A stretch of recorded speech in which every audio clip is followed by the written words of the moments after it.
तो समाज शास्त्र पढ़ने वाले बच्चों को मेरा नमस्कार। समाज शास्त्र का मॉडल पेपर कक्षा 12 सोशोलॉजी का मॉडल पेपर 2025 आपकी परीक्षा आपके सिर पर है। समाज शास्त्र की जो पेपर होना है, आपका समाज शास्त्र का पेपर 8 मार्च को होना है। तो आइए, समाज शास्त्र 2025 का ये मॉडल पेपर है। सेम ऐसे ही पैटर्न पर आपका बोर्ड का पेपर देखने को मिल सकता है। यहां से बहुत सारे प्रश्न फंस भी सकते हैं, 2-4 भी फंस सकते हैं, कुछ ना कुछ तो फंस सकता ही है। इस पेपर को बखूबी समझिए। ऐसे ही पैटर्न पर सेम यूपी बोर्ड एग्जाम 2025 का मॉडल पेपर है ये, और ऐसे ही पैटर्न पर ये न्यू अपडेटेड पैटर्न है आपके बोर्ड एग्जाम के लिए। सो इसे बखूबी समझिए। इसके एक एक प्रश्न पर हम थोड़ी सी चर्चा, जितना ज्ञान होगा हम करते रहेंगे। तो आइए सबसे पहले इसके इंस्ट्रक्शंस समझते हैं। यहां पर भैया आपका जो पढ़ा होता है, देखो बहुत सारे बच्चे गलती करते हैं। ये सबसे पहले काम कर लेना है, आपको पेपर मिलेगा तो भाई ये डेमो पेपर एकदम समझिए। तो एक पेपर मिलेगा तो अनुक्रमांक अपना डाल लीजिए, और पेपर पर नाम डालना अलाउ होता है, कोई दिक्कत नहीं है। ये जरूरी है, यहां पे सिग्नेचर आप करा लीजिएगा कक्ष निरीक्षक के। ये होता है आपका संकेतांक। क्या होता है? ये संकेतांक होता है। इसे आपको आपकी कॉपी में भरना होता है, ठीक है। और ये होता है सब्जेक्ट कोड, इससे आपका लेना देना नहीं होता है। ये 340 HS जैसे हमने बनाया, तो इस 340 HS की तरह आपका 340 कोई भी कोड आगे आ सकता है। तो ये कोई भी कोड हो सकता है, सेम ये नहीं डालना है, आपके पेपर का कोड अलग होगा, ठीक है। चलिए, तो सबसे पहले 3 घंटे 15 मिनट का समय, 100 का पूर्णांक, और पेपर पढ़िए। 1 से 10 बहुविकल्पी होंगे, 11 से 20 अतिलघु उत्तरीय होंगे। और अतिलघु उत्तरीय प्रश्नों का जब उत्तर आपको देना है तो 25-30 शब्दों में दे देना है, और जो 21 से 26 तक लघु उत्तरीय हैं, इनका उत्तर आपको 50 शब्दों में देना है। यानी एक पेज में एक ही प्रश्न आप लिखिए, ठीक रहेगा। नहीं, 2 लिख सकते हैं, कोई दिक्कत नहीं है, ये 2 लिख सकते हैं। प्रश्न संख्या 27 से जो 29 है, ये विस्तृत उत्तरीय है, और इनका उत्तर लगभग आपको 150 शब्दों में देना होगा। भैया समझ में आई बात? समाज शास्त्र की कॉपी में आपको राइटिंग पर थोड़ा सा ध्यान देना है, और लिखने पर थोड़ा सा ध्यान देना है। जो 150 शब्दों में आपसे कहता है प्रश्न, 150 शब्दों में इनका उत्तर दीजिए, तो 150 शब्दों से कम न हो। यानी विस्तृत उत्तरीय का लगभग 3 पेज से ज्यादा, 3 पेज में आप उत्तर दे दीजिए, 2.5 से 3 पेज में विस्तृत उत्तरीय का उत्तर दीजिए। और जो आपके 50 शब्दों में कह रहा है, हो सके तो एक पेज में आधे से ज्यादा पेज भर दीजिए तो अच्छा रहता है। फिलहाल 50 शब्द कहता है, तो कुछ उत्तर आपके ऐसे भी होंगे जो मात्र 4 लाइनों में निपट जाएंगे, 5 लाइनों में निपट जाएंगे। तो एक पेज पर आप अतिलघु उत्तरीय जो 25 शब्दों में कहता है, एक पेज पे 3 के उत्तर दे दीजिए, 3 प्रश्नोत्तर संख्या डाल लीजिए। और जो कहता है आपके लघु उत्तरीय, ठीक है, लघु उत्तरीय जो 50 शब्दों में आपको लिखना है, वो एक पेज पे 2 के उत्तर दे दीजिए, या एक पेज पे एक भी आता है, वो उत्तर के हिसाब से होगा। क्योंकि 50 शब्द तो कहता है, लेकिन कुछ ऐसे प्रश्न होंगे जिनके उत्तर 100 शब्दों में भी जा सकते हैं, तो लघु उत्तरीय के भी, ठीक है। और जो 150 शब्दों में कहता है, तो 3 पेज जरूर लिखिए आप। तो इस तरह आपको लिखना होगा। अब यहां पर सबसे पहले बहुविकल्पीय प्रश्न देखिए, 10 जो मैं हल करा रहा हूं। सबको शेयर कर दीजिए इस पेपर को, बहुत जानना जरूरी है आपके लिए कि भाई पैटर्न क्या है बोर्ड का, ठीक है। चलिए, योगेंद्र सिंह की कृति कौन सी है? Social change in modern India, caste class and power, modernisation of Indian tradition, या फिर ह्यूमन सोसाइटी। फटाफट आप जवाब दीजिए, मैं इसका उत्तर दे देता हूं आपको, ठीक है। थोड़ा सा लाइट कम कर देते, मैं इसका उत्तर दे देता हूं, modernisation of Indian tradition, option number C, यानी कि गा आपका ये सही है। योगेंद्र सिंह की पुस्तक मॉडर्नाइजेशन ऑफ इंडियन ट्रेडिशन है। अगला सवाल देखिए, सन 2011 की जनगणना के अनुसार, ठीक है, जनगणना 2011 की जनगणना के अनुसार भारत की कुल जनसंख्या कितनी थी? अब तो ज्यादा हो गए भाइयों बहनों, 140 करोड़ देशवासियों। ये जो है अब का मामला है, पूछ क्या रहा है 2011 के अनुसार, क्योंकि इसके बाद अभी जनगणना के आंकड़े आए नहीं कभी। तो 121 करोड़ ऑप्शन नंबर ख यहां पे सही होगा। प्रश्न नंबर 3 कहता है जाति एक बंद वर्ग है, किसने कहा था? देखो कथन, पुस्तकें जरूर रटिए, ये अक्सर पूछे जाते हैं, एक आध प्रश्न यहां से मिल जाएगा। पहले भी हम कई पेपर समाजशास्त्र के करा चुके हैं। तो कक्षा 12 की प्लेलिस्ट बनी हुई है मॉडल पेपर की, जिसमें आपके कक्षा 12 के हिंदी, साहित्यिक हिंदी का मॉडल पेपर हो, प्री बोर्ड का मॉडल पेपर हो, अर्धवार्षिक का मॉडल पेपर हो, चाहे आपके बोर्ड एग्जाम के मॉडल पेपर हो, सब मॉडल पेपर मिलेंगे। कुल मिला के जो अब कक्षा 12 की ऑल सब्जेक्ट के मॉडल पेपर की प्लेलिस्ट बनी है, उसमें सभी विषयों के मॉडल पेपर आपके मिलेंगे। जैसे समाज शास्त्र है, हिंदी साहित्यिक हिंदी है, आपका संस्कृत है, और जितनी भी कला वर्ग की या विज्ञान वर्ग की विषय हैं, सबके मॉडल पेपर हमने वहां पर संकलित कर रखे हैं। तो playlist model paper all subject कक्षा 12 2025 जरूर सर्च कीजिए, ठीक है। तो जाति एक बंद वर्ग है, ये कहा किसने? डीएन मजूमदार ने, एससी दुबे ने, मैकाइवर एवं पेज ने, या एमएन श्रीनिवास ने? तो ऑप्शन नंबर का यहां पे सही होगा डीएन मजूमदार। समझ में आई बात? जाति एक बंद वर्ग है, डीएन मजूमदार का कथन है। अदृश्य हाथ की अवधारणा का संबंध किसका है? आर के ब्राउन का, मार्शल का, स्पेंसर का, या स्मिथ का? क्या पूछा है भैया? पूछा है अदृश्य हाथ की अवधारणा, ठीक है। अदृश्य हाथ की अवधारणा किसका है? अदृश्य हाथ की अवधारणा आर के ब्राउन, मार्शल, स्पेंसर, स्मिथ, किसका है? तो यहां ऑप्शन नंबर घ यानी कि ऑप्शन नंबर डी, स्मिथ का ये अवधारणा है अदृश्य हाथ। पांचवा सवाल कहता है भारत में प्रथम पिछड़े वर्ग आयोग के अध्यक्ष कौन थे? भारत में प्रथम पिछड़े वर्ग आयोग के अध्यक्ष कौन थे? इसमें उत्तर आपके प्रश्न है doctor B R Ambedkar, B P Mandal, Kaka Kalelkar, या फिर आपके M K Gandhi, Mohandas Karamchand Gandhi, right. अब यहां देखिए काका कालेलकर, ऑप्शन नंबर गा यहां पे सही है। बहुत सारे मॉडल पेपर आपको डाउनलोड करने हैं, समझने हैं, जानने हैं, तो modelpaper.info पर चले जाइए, वो वेबसाइट है। और ज्ञान सिंधु क्लासेस ऐप डाउनलोड कर लीजिए, नोट्स सेक्शन में आप चले जाइए, या फिर मॉडल पेपर का भी एक स्लाइड बना देंगे, तो नोट्स सेक्शन में चले जाइए, मॉडल पेपर सेक्शन में चले जाइए, नोट्स सेक्शन में चले जाइए। नोट्स में आपको कक्षा 12 में पीडीएफ मिल जाएंगी। ज्ञान सिंधु क्लासेस ऐप डाउनलोड कर लीजिए वहां पर, ठीक है। तो काका कालेलकर प्रथम पिछड़े आयोग के अध्यक्ष थे। क्षेत्रवाद के प्रबल होने का क्या कारण है? जल्दी जल्दी उत्तर बताओ भाई, कमेंट नहीं पढ़ेंगे, देखो कमेंट पढ़ने में टाइम बहुत ज्यादा वेस्ट होता। समझो, क्षेत्रवाद के प्रबल होने का क्या कारण है? भाषाई प्रेम, असंतुलित आर्थिक विकास, सामाजिक अन्याय और पिछड़ापन, उपयुक्त सभी। अब ये क्षेत्रवाद प्रबल क्यों होता है?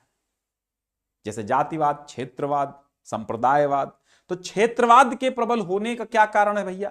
तो ये सारे कारण हैं। ऑप्शन नंबर डी, उपयुक्त सभी। एक तो भाषाई प्रेम होता है, जैसे हम अवधी बोलते हैं, आप भोजपुरी बोलते हैं, कोई ब्रजभाषा बोलता है, तो क्षेत्रवाद इसमें प्रबल हो जाता, भाषाई प्रेम होता है, इसीलिए क्षेत्रवाद। जैसे मान लो आप लखनऊ से इलाहाबाद गए, या फिर आप लखनऊ से कलकत्ता गए, कलकत्ता में भी कोई लखनऊ का मिल गया, वही नवाबों का शहर है, अवधी बोल दिया आपसे, गजब भैया, अरे तुम तो अपने हो। तो इसलिए क्षेत्रवाद प्रबल होता है भाषाई प्रेम से। असंतुलित आर्थिक विकास, आर्थिक विकास अगर संतुलित नहीं है तो भी क्षेत्रवाद प्रबल होता है। सामाजिक अन्याय और पिछड़ेपन के कारण भी क्षेत्रवाद प्रबल होता है, ठीक है, कि हमारे यहां तो कोई नेता मंत्री आता ही नहीं है, हमसे सब अन्याय कर रहे हैं, हम अपने को अलग मानते हैं, तो वही क्षेत्रवाद उत्पन्न हो जाता है। तो ये उपयुक्त सभी, ऑप्शन नंबर डी लगा लीजिए। भैया जी 7वां सवाल है, साक्षात्कार का गुण है यानी इंटरव्यू। साक्षात्कार को इंटरव्यू कहते हैं। तो कहते हैं कि इंटरव्यू यानी साक्षात्कार का जो है वो गुण है, लचीलापन है, सहभागी अवलोकन है, वस्तुनिष्ठता है, या ये सभी हैं। देखो जो साक्षात्कार होता है, साक्षात्कार में भैया आपका समझो एक तो लचीलापन भी होता है, वस्तुनिष्ठता होती है, सहभागी अवलोकन होता है, यानी कि ये सब सही है। ठीक है। 8वां सवाल है, सामाजिक संरचना से तात्पर्य संबंधित संस्थाओं, एजेंसियों, सामाजिक प्रतिमानों, समूहों में प्रत्येक व्यक्ति द्वारा ग्रहण किए जाने वाले पदों और भूमिकाओं की क्रमबद्धता से है। यह कथन किसका है? ठीक है। तो सामाजिक संरचना से तात्पर्य, क्या कथन क्या है कि सामाजिक संरचना से तात्पर्य परस्पर सामाजिक संस्थाओं, एजेंसियों, सामाजिक प्रतिमानों और समूहों में प्रत्येक व्यक्ति द्वारा ग्रहण किए जाने वाले पदों और भूमिकाओं की क्रमबद्धता, यही सामाजिक संरचना है। और यह कथन किसका है? टॉलकट पार्सन्स का, मैकाइवर एवं पेज का, कार्ल मैनहीम का, या रेडक्लिफ ब्राउन का। समझिए भाई साहब, समझिए, यहां पर ऑप्शन नंबर आपका ए सही हो जाएगा। क्या?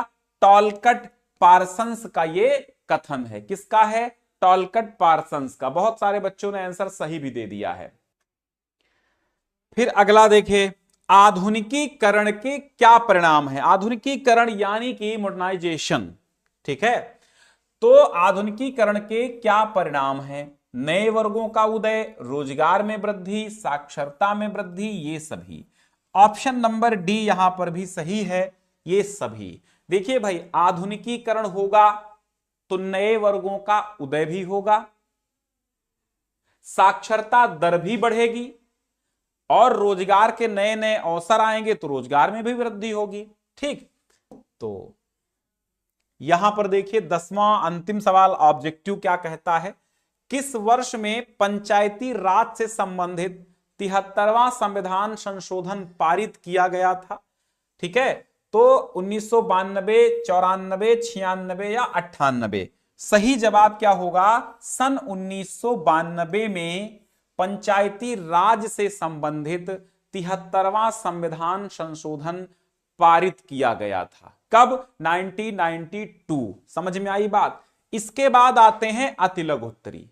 अब यहां पर भी हम कोशिश करेंगे कि इनको भी हम आपको हल करा दें, क्योंकि हमारा मानना रहता है कि आप पेपर, मॉडल पेपर देखने आए हैं तो कम से कम वहां से उसका सॉल्यूशन भी थोड़ा बहुत लेके जाएं। ठीक, लंबे लंबे नहीं हो पाते हैं, लेकिन छोटे छोटे जो सवाल होते हैं जैसे अतिलघुत्तरी, बहुविकल्पी, तो इनको कोशिश करते हैं कि आपको भाई हम हल करा दें। ठीक। अब यहां देखिए क्या कहा गया।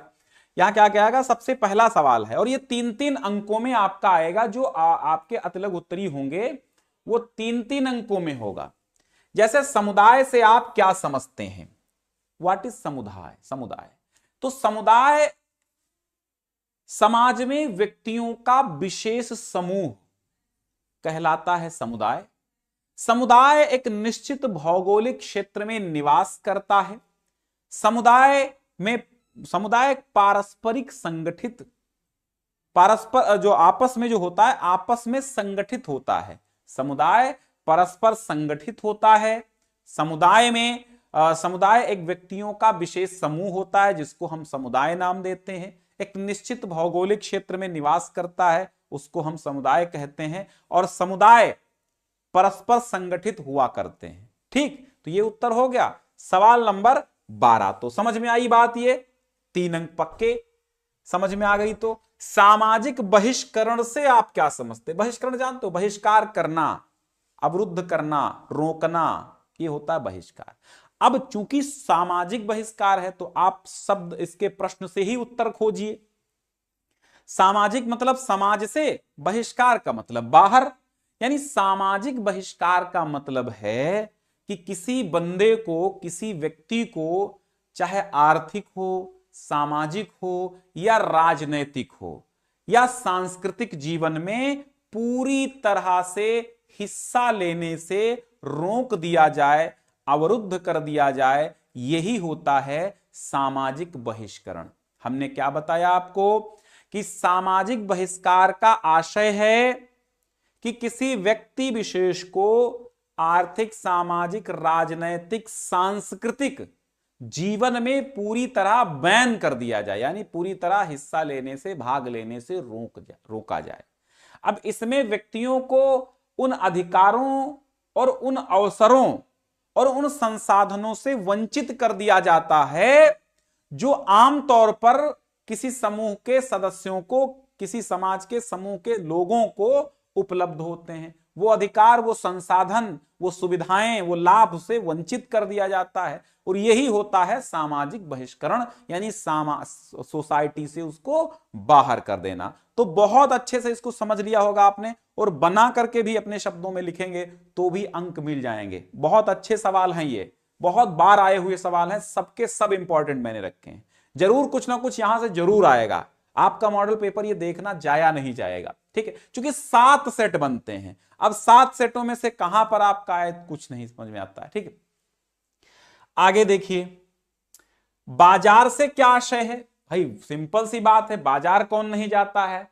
पिताजी के साथ बाजार गया है, राम बाजार गया, लक्ष्मण बाजार गया, तो बाजार समझो क्या है। अब बाजार आप जानते हैं, आपके खेत में मूली उगी, आप बाजार में गए, क्या किया? उनको बेच दिया। या आप बाजार गए, नहीं बेचा तो आप खरीदने जाते हैं। तो बाजार का सिंपल एक अर्थ है कि आप कुछ खरीदने जाएंगे या कुछ बेचने जाएंगे। बाजार में यही करने आदमी जाता है, शादी विवाह बाजार में तो होते नहीं है। या फिर बाजार में आपको कोई सुख सुविधाएं जो मिलती हैं वो समाज वाली थोड़ी मिलती हैं, तो विवाह नहीं मिलता है, या बर्थडे मनाने बाजार में कोई नहीं जाता है। तो बाजार क्या है समझो, बाजार का मतलब है वो जगह, वह स्थान जहां वस्तुओं और सेवाओं का क्रय विक्रय होता है, यानी कि आदान प्रदान होता है। अब बाजार 2 प्रकार के हो सकते हैं, जैसे भौतिक हो सकता है या आभासी हो सकता है। भौतिक क्या है? जो आपके सामने एक आदमी बैठा, विक्रेता, फल विक्रेता फल बेच रहा है, तो भौतिक रूप से बेच रहा है। और कुछ आभासी होते हैं जिनका आभास होता है, ऑनलाइन जैसे आप शॉपिंग करते हैं, ये आभासी बाजार हो गए। तो भौतिक बाजार में क्या होता है, खरीदार और विक्रेता सीधे तौर पर एक दूसरे से मिलते हैं, और आभासी बाजार में खरीदार विक्रेता के बीच में कोई संबंध नहीं होता, कोई एक और बिचौलिया होता है, जैसे ऑनलाइन ब्रोकरेज या एक आभासी बाजार का उदाहरण कह सकते हैं, है ना। ऑनलाइन ब्रोकरेज, जैसे आप शेयर मार्केट का कोई ऐप यूज कर रहे हैं, ये क्या हो गया? आभासी बाजार हो गया। तो ऑनलाइन ब्रोकरेज का मतलब क्या होता है? ऑनलाइन ब्रोकिंग मतलब दलाली, मतलब दलाली का मतलब क्या होता है? ब्रोकर, बीच का बिचौलिया का काम करने वाला। आपको, यानी वो बिचौलिया है, वो कुछ परसेंट लेकर के वो कुछ आपसे फीस लेकर के, और आप क्रेता हैं तो विक्रेता से आपको मिलवा देता है, या आप विक्रेता हैं तो क्रेता से मिलवा देता है, तो वही हो जाता है ब्रोकर।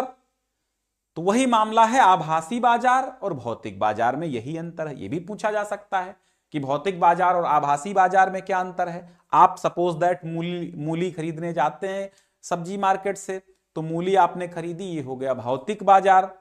और आपने अभी एक ऐप डाउनलोड किया और शेयर मार्केट में 100 रुपए लगाए, तो ये हो गया आभासी बाजार, ठीक है, ऑनलाइन सामग्री। अब देखिए, बाजार समझ गए। लैंगिक असमानता का क्या अर्थ है? भाई जन्म के समय या तो लड़का होगा या लड़की होगा, या फिर थर्ड जेंडर होगा, ठीक है, मेल फीमेल या फिर ट्रांसजेंडर, 3 ही प्रकार से हो सकते हैं। तो जैसे लैंगिक असमानता का अर्थ क्या हुआ कि हर एक लिंग वाले, भिन्न भिन्न लिंग वाले व्यक्तियों को भिन्न भिन्न दृष्टियों से देखना, ये असमानता हो गई। जैसे लैंगिक असमानता का मतलब आपका सीधा सीधा ये हुआ कि लिंग के आधार पर लोगों के साथ समान व्यवहार ना करना, असमान व्यवहार करना। अगर आप समान व्यवहार, लड़का लड़की ट्रांसजेंडर सबसे समान व्यवहार नहीं करते हैं, तो ये एक लैंगिक असमानता का उदाहरण है। लड़के ही पैदा हों, ये लैंगिक असमानता का उदाहरण है। लैंगिक भेदभाव का उदाहरण है। तो लिंग के आधार पर लोगों के साथ समान व्यवहार न करना, यह एक सामाजिक घटना है जिसमें लिंग के आधार पर भेदभाव किया जाता है और एक लिंग को दूसरे पर प्राथमिकता दी जाती है। ठीक है, कुछ लोग कहते हैं कि कन्या अच्छी है, कुछ लोग कहते हैं बालक अच्छा है। तो कुल मिलाके किसी को अगर ज्यादा महत्व दिया जाए किसी एक लिंग के व्यक्ति को, तो वो हो गई लैंगिक असमानता। ठीक, अगला सवाल क्या है? प्रक्षेपण पद्धति पर प्रकाश डालिए, बहुत इंपॉर्टेंट है प्रक्षेपण पद्धति। अब भैया प्रक्षेपण पद्धति क्या होती है? प्रक्षेपण पद्धति के 3 उद्देश्य होते हैं। एक तो सही निष्कर्ष निकालना, विस्तृत सूचना देना, वास्तविक व्यवहार का अध्ययन करना। ठीक है, यही 3 उद्देश्य होते हैं। अब चलिए, तो इसको अपने आप से देख लेना, थोड़ा सा इसके बारे में मुझे कम ज्ञान, लेकिन हमें प्रक्षेपण पद्धति के 3 उद्देश्य पता है। क्या होता है? सही निष्कर्ष निकालना होता है, विस्तृत सूचना प्राप्ति होती, वास्तविक व्यवहार का अध्ययन। तो ये आप अपने आप जरूर देखिए, बहुत इंपॉर्टेंट चूंकि है इसलिए रखा हमने, थोड़ा सा दिमाग से इस समय उतरा हुआ है। क्या है इसका? संरचनात्मक परिवर्तन से आप क्या समझते हैं? सुंदर प्रश्न है ये, इसको समझो, बखूबी हम समझाएंगे आपको। संरचनात्मक परिवर्तन भैया क्या होता है? भैया बेटवा सबसे कहेंगे, नहीं तो आप कहेंगे कि लैंगिक असमानता कर रहे हैं, तो भैया बेटवा सब जो लोग देख रहे हैं। तो संरचनात्मक परिवर्तन से क्या तात्पर्य है, क्या आशय है, क्या मतलब है? भाई सामाजिक संरचना या सामाजिक ढांचे में अगर कोई मूलभूत परिवर्तन हो जाए तो वो संरचनात्मक परिवर्तन कहलाते हैं। ठीक है भाई, समाज की एक संरचना है कि समाज में ये निश्चित नियम है, समाज में ये होना है, धर्मार्थ काम 4 पुरुषार्थ, ये इत्यादि तमाम समाज के कल्चर, अपना सामाजिक सांस्कृतिक अपना अलग ढांचा है। तो अगर सामाजिक संरचना या सामाजिक ढांचे में जो मूल परिवर्तन होते हैं, मूल ढांचे में अगर कोई परिवर्तन होता है तो वो संरचनात्मक परिवर्तन कहलाता है। ठीक है, और जैसे आपने कोई घर बनाया 3 कमरों का, फिर ऊपर से उसके एक कमरे को तोड़ के बरामदा बना दिया, तो एक घर का परिवर्तन हो गया, उसके ढांचे में परिवर्तन हो गया। तो इसी तरह सामाजिक संरचनात्मक परिवर्तन होता है। ठीक, सामाजिक ढांचे में होने वाले मूलभूत परिवर्तन को क्या कहते हैं? संरचनात्मक परिवर्तन कहते हैं। अब भारतीय समाज में जाति व्यवस्था, संयुक्त परिवार, हिंदू विवाह आदि होने वाले परिवर्तन जो है वो सब संरचनात्मक परिवर्तन है। इनमें अगर परिवर्तन हो जाए, जैसे जाति व्यवस्था में परिवर्तन हो जाए, संयुक्त परिवारों में परिवर्तन हो जाए, हिंदू विवाह में परिवर्तन हो जाए, तो ये सब सामाजिक संरचनात्मक परिवर्तन के अंतर्गत आते हैं। फिर बात करते हैं कि सामाजिक परिवर्तन क्या है। सिंपल सी बात है, सोशल चेंज। सोसाइटी में अगर चेंज आ जाए तो अब इसको जो है सामाजिक परिवर्तन क्या है, इसको किसी एक लेखक के द्वारा आपको समझाना होगा। ठीक, तो अब जैसे मैकाइवर एवं पेज का हमको याद है, इनकी परिभाषा समाज सामाजिक संबंधों का जाल है। कहा मैकाइवर पेज ने कहा। तो मैकाइवर और पेज के अनुसार सामाजिक परिवर्तन क्या होते हैं समझिए, कि समाज शास्त्रियों के रूप में हमारा प्रत्यक्ष संबंध सामाजिक संबंधों से है। हमारा प्रत्यक्ष संबंध सामाजिक संबंधों से है। केवल इन्हीं में होने वाले जो परिवर्तन होते हैं वो सामाजिक परिवर्तन होते हैं। भाई समाज सामाजिक संबंधों का जाल है और इन्हीं में होने वाले जो परिवर्तन हैं वो सामाजिक परिवर्तन है। सिंपल सी बात है। और आप लेखकों के, आप समाजशास्त्रियों के नाम न डालो तो ऐसे लिखो, समाज सामाजिक संबंधों का जाल है और इसमें समाज में होने वाले परिवर्तन सामाजिक परिवर्तन कहलाते हैं। काम खत्म। फिर आगे है भू स्वामित्व की अवधारणा का विकास कैसे हुआ। अब देखो भैया, भू स्वामित्व यानी कि जमीन का मालिकाना हक। भू स्वामित्व क्या होता है? जमीन का मालिकाना हक से आपने प्लॉट की रजिस्ट्री कराई, आप उसके भूस्वामी हो गए, भूखंड के स्वामी हो गए। तो जनसंख्या वृद्धि के कारण अब जनसंख्या बढ़ सकती है लेकिन जमीन तो नहीं बढ़ सकती है। पहले क्या था, जमीन बहुत पड़ी रहती थी, बहुत परती भूमि रहती थी, बहुत ज्यादातर। भाई आदमी गांव में 500 आदमी है, जमीन 500 बीघा है, तो 1-1 बीघा हुई। और उसी गांव में 1000 आदमी हो जाए, जमीन 500 बीघा ही रहेगी, क्योंकि वो नहीं बढ़ेगी, वो कम पड़ती है। तो अब आधा बीघा उनको लेनी पड़ी। तो ये है भू स्वामित्व। जैसे जनसंख्या वृद्धि के साथ साथ कृषि की समस्याएं भी बढ़ी। जैसे जैसे जनसंख्या वृद्धि बढ़ी, जैसे जैसे जनसंख्या बढ़ी तो कृषि की समस्याएं भी बढ़ी, क्योंकि भारत कृषि प्रधान देश है और आज भी बहुतायत मात्रा में जो जनसंख्या है वो कृषि पर डिपेंड है, कृषि पर निर्भर है। तो जनसंख्या वृद्धि के साथ साथ भूमि की समस्याएं भी बढ़ी और भूमि की आवश्यकता पड़ी, भू स्वामित्व की आवश्यकता पड़ी। भू स्वामित्व की आवश्यकता इसीलिए पड़ी क्योंकि जनसंख्या वृद्धि हुई तो भूमि की समस्याएं उत्पन्न हुई, तब भू स्वामित्व की आवश्यकता हुई। और भू स्वामित्व के विभिन्न परिवर्तन हमको आज भी देखने को मिलते हैं। समय समय पर भिन्न भिन्न परिवर्तन भू स्वामित्व में होने लगे। ठीक है, अब भूमंडलीकरण के दो सिद्धांतों का उल्लेख कीजिए। भूमंडलीकरण का सबसे सिंपल सा सिद्धांत है विदेशी निवेश को छूट अगर मिल जाए। तो जैसे भूमंडलीकरण मतलब होता है कि जो राष्ट्रीय स्तर पर काम हो रहा था अब वो वैश्विक स्तर पर काम होगा। यानी जो वर्क, जो कार्य, जो मार्केटिंग हम इंडिया लेवल पर कर रहे थे, अब वो मार्केटिंग अगर हम इंटरनेशनल लेवल पे पूरे ऑल ओवर वर्ल्ड में करने लगे तो वो होता है भूमंडलीकरण, है ना। अब जैसे हमारा यूट्यूब देख लीजिए, यूट्यूब आप इंडिया में भी देख सकते हैं, आप अमेरिका में भी देख सकते हैं, इंग्लैंड में भी देख सकते हैं। तो पूरे विश्व वैश्विक स्तर पे चल रहा ना, तो ये भूमंडलीकरण के हिसाब से चल रहा है।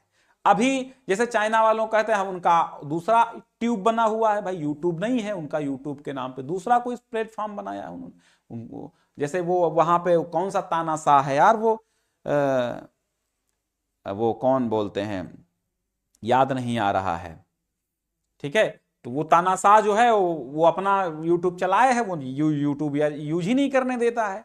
तो भूमंडलीकरण का सिंपल सा सिद्धांत है कि विदेशी निवेश को छूट, जब विदेशी निवेश को छूट मिल जाती है तो सिंपल सी बात है वैश्वीकरण को, भूमंडलीकरण को बढ़ावा मिलता है। और जब भूमंडलीकरण को वैश्विक स्तर पर हमारा विदेशी निवेश हो पाता है, ठीक है, तो बाजार और विस्तृत हो जाता है। और सीमा शुल्क, दूसरा सिद्धांत सीमा शुल्कों में कमी कर देना है। सीमा शुल्क में जब कमी होती है तो विदेशों में हमारा राष्ट्रीय बाजार अंतरराष्ट्रीय बाजार के स्तर का हो जाता है। तो जो हमारा सीमा शुल्क है, सीमा शुल्क में हमको छूट मिल जाती है। जब सीमा शुल्क में कमी आती है तो जो वस्तुएं बाहर से इंडिया में आएंगी वो सस्ती मिलने लगेंगी। सीमा शुल्क जितना ही सस्ता होगा वो वस्तुएं उतनी ही सस्ती होंगी, ठीक है। और जितना सीमा शुल्क महंगा होगा तो उतना ही महंगी वस्तुएं होंगी, तो उसका उपभोग भी कम होगा, तो वस्तुओं का आयात निर्यात भी कम होगा। ठीक, फिर क्या है, सांस्कृतिक आधुनिकीकरण से आपका क्या आशय है? ठीक, सांस्कृतिक आधुनिकीकरण से क्या आशय है? तो संस्कृति के क्षेत्र में होने वाले जो भिन्न भिन्न परिवर्तन हैं वो सांस्कृतिक आधुनिकीकरण के अंतर्गत आते हैं।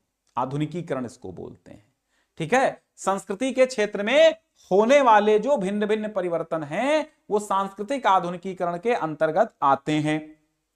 जैसे रहन सहन, खान पान, वेशभूषा, इन सब में जो परिवर्तन होता है, इन सब में जो आधुनिकीकरण होता है वही सांस्कृतिक आधुनिकीकरण कहलाता है। समझ गए बात? चलिए अब लघुत्तरी आएंगे 5 अंकों में भाई, 50 शब्दों में उत्तर लिखना। पुरुषार्थ के प्रमुख पद जानते, धर्मार्थ काम मोक्षाणाम, पुरुषार्थ चतुष्ट होते हैं। ठीक, जनजाति की समस्या पर प्रकाश डालिए। तो जनजाति की समस्या पर प्रकाश डालने के लिए आपको 4 मूल हेडिंग्स तैयार करनी। सांस्कृतिक समस्या यानी उनका कल्चरल प्रॉब्लम्स जो है वो समझिए, सांस्कृतिक समस्या, राजनीतिक समस्या, आर्थिक समस्या, सामाजिक समस्या।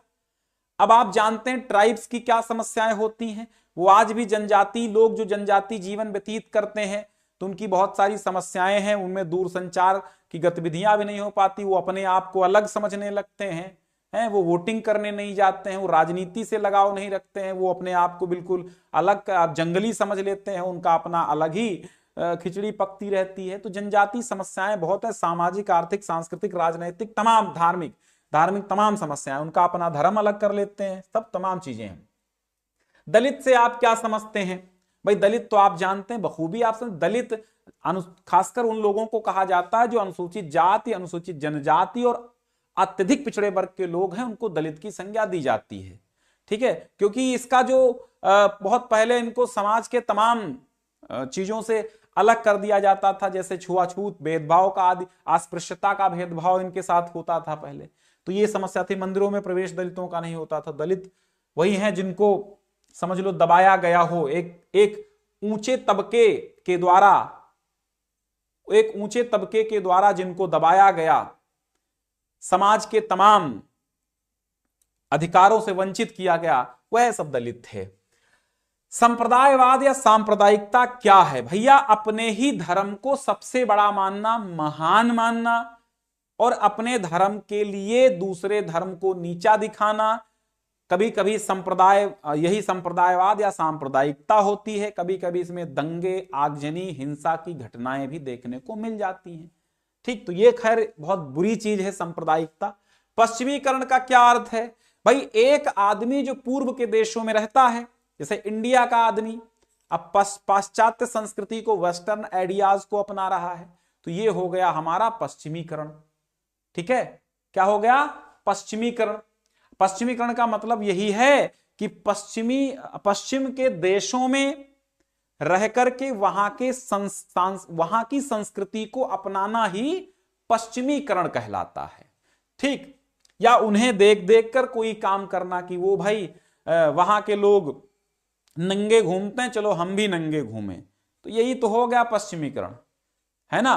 तो उनकी तुलना स्वयं से कर लेना, स्वयं भी उन्हीं पश्चिम के देशों की तरह बनना ही पश्चिमीकरण है।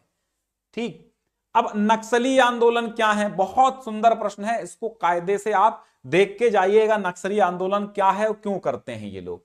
फिर विस्तृत उत्तरीय प्रश्न 10-10 अंकों में आपके आएंगे, तो 3 ये करने होते हैं, हाँ 3 करने होंगे। परिवार की अवधारणा मोस्ट इंपॉर्टेंट है भैया, परिवार वाला टॉपिक पूरा याद करके जाना, कोई ना कोई प्रश्न जरूर फंसेगा। भूमंडलीकरण भी बहुत इंपॉर्टेंट है, भूमंडलीकरण, वैश्वीकरण बहुत अच्छा टॉपिक है। और धर्म, देखिए यहां पर वही प्रश्न रखे गए उन्हीं टॉपिक से जहां जहां से ज्यादा पूछे जाते हैं। धर्मनिरपेक्षतावाद की संकल्पना स्पष्ट कीजिए। सामाजिक सर्वेक्षण किसे कहते हैं? सामाजिक आंदोलन किसे कहते हैं? भारत में हरित क्रांति, बहुत बढ़िया प्रश्न है। सामाजिक हरित क्रांति के सामाजिक आर्थिक प्रभावों की विवेचना कीजिए। तो इस तरह आपको मैंने ये सामाजिक अर्थात समाज शास्त्र का मॉडल पेपर 2025 नवीन पैटर्न पर आधारित, new model paper, new syllabus पर आधारित हमने करा दिया है। यदि कहीं पर आपको त्रुटि लगती है तो कमेंट जरूर करें, क्योंकि आप जानते हैं हमारी मुख्य विषय हिंदी है और हम हमेशा आपको हिंदी और संस्कृत 2 मुख्य विषय ही पढ़ाते हैं। फिर भी बहुत सारे बच्चों ने हमें चैट बॉक्स में चैट भर ही दिया कि सर करा दीजिए, परीक्षाएं सिर पे मंडरा रही हैं, है ना, तो परीक्षा रूपी बाज सिर पे मंडरा रहा है, हमको मॉडल पेपर बता दो, पैटर्न बता दो। तो बताना पड़ता है, और जब हम बताते हैं तो भैया पूरे चीजों को समझ के ही बताते हैं कि आपको समस्या ना हो, कम से कम हम आपके लिए मेहनत करें तो ये सार्थक सिद्ध हो। ठीक है, बहुत बहुत धन्यवाद। मॉडल पेपर प्लेलिस्ट 2025 के लिए हमने बना रखी है, तो उसमें अपने विषय के सारे मॉडल पेपर जरूर देखें, क्योंकि परीक्षा में बहुत काम आते हैं।